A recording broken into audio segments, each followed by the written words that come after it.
My name is Vivien O'Malley. I am the owner and chief potter here at Vivien O'Malley Ceramics. So I moved down to Waterford about 5 years ago from Mayo, and I opened my first studio over in Kilmacthomas. And then I moved here 2 years ago to Dunhill, and I create porcelain and stoneware, ocean-inspired pottery. I fell in love with pottery 15 years ago. So I went to art college. I had no idea what I was going to do. And then I did pottery for the first time, and then that was it. Love at first sight.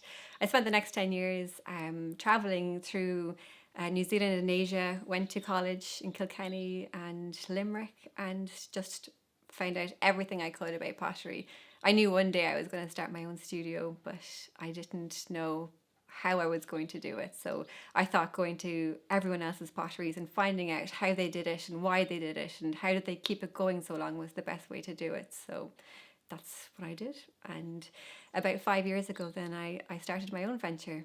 So I got my first wheel and my first kiln, and I just began, and I started teaching about two or three people at a time, and just myself alone, and then slowly but surely I expanded. And then 2 years ago I came here to Dunhill, and I now teach up to 10 people. I have members, and it's just fantastic. It's a whole new way of kind of working and living my life. So the whole thing for me is that it's a lifestyle, not just a job, or else I wouldn't do it if I didn't absolutely love it.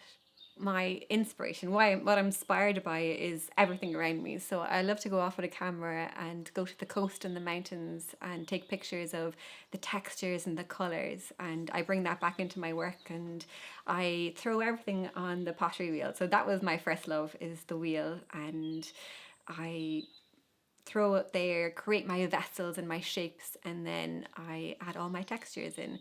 Some pieces are glazed and some are unglazed. It depends on what I want to do. So say there's some things that are a bit more functional than others. There's some that I create especially for people to use in their homes, everyday use. So I make them as functional as possible.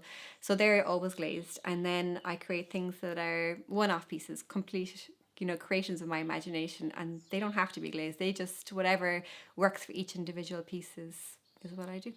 So I also create lighting as well. So that's my other passion, is I use paper clay and porcelain, and I create one-off pieces that are just individual to each person's home. So I do commissions or create my own work, and people buy that. I fell in love with teaching actually about 5 years ago, completely accidentally. Someone convinced me to give one class, and I wasn't really convinced, and then that was it. I absolutely adored it. So I was kind of hooked, and I used to teach one-to-one classes and small classes, but then I decided to go bigger and better, and now I teach children, teens, adults, and I think I get out of it way more than they do, because I don't think they understand how much inspiration they kind of give back to me, and it's always kind of fresh and new, and they're so excited. So it makes me excited about pottery and my own work as well. And the newest venture that I have is, last year I decided to set up memberships here at the pottery. So for people who have done their own work, and they can only do so much of classes, and they need to just time, and they need to experiment and find their own voice within pottery, they come here, and then they can kind of create their own work and their own journey, and hopefully some of them will go on to be full-time potters as well.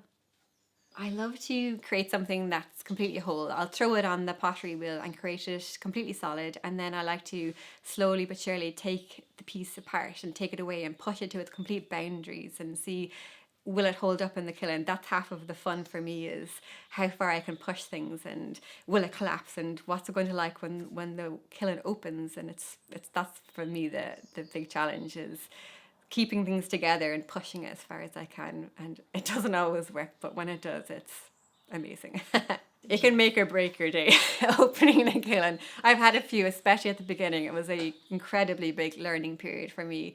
The beginning, and the glazing is a huge part of it. So, but when you get it right, the feeling is, that's why I do it. That's the reason, is that feeling, that one moment where you open it and it's just gone completely right, and it's incredible. Yeah. So that's why I teach, is to pass that forward to other people, so they get to see their piece from a lump of clay to something completely finished that they can use in their own home. And yeah, it's an incredible feeling. I am just so delighted to be part of Imagine Arts Festival Waterford this year. It's to bring people into my studio and to show it's connecting artists. I think that's my big thing, is that sometimes it can be quite isolating, especially with COVID. It's an isolating experience, as everyone kind of knows, and to connect everybody, even if it's just virtually this year, it's fantastic, and I'm so delighted to be a part of it.